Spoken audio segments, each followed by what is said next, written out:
nhìn đây này. Hello hai chị em, ngày hôm nay được đi ăn gì nhỉ?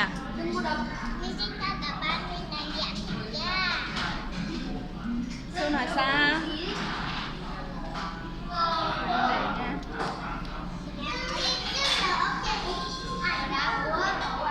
Mình mời các bạn ăn gà chưa nhỉ?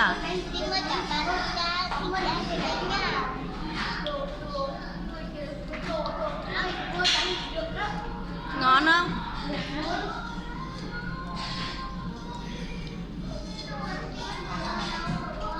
Mời các bạn ăn thịt gà nha.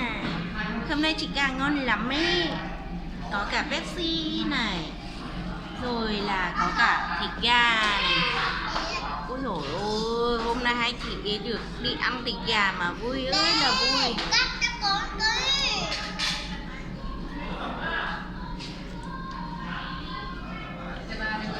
Nóng không?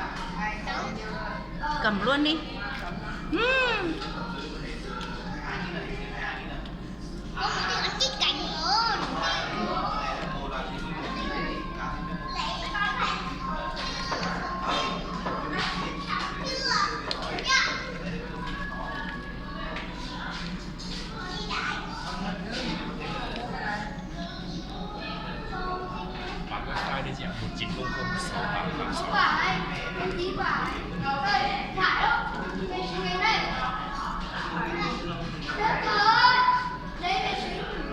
Hai bạn ăn cực ngon ha.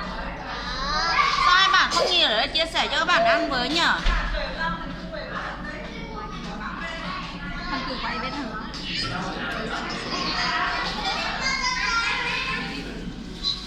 gì mở bên này cho ăn cờ quái cả. Mở bên này cho ăn quái kìa.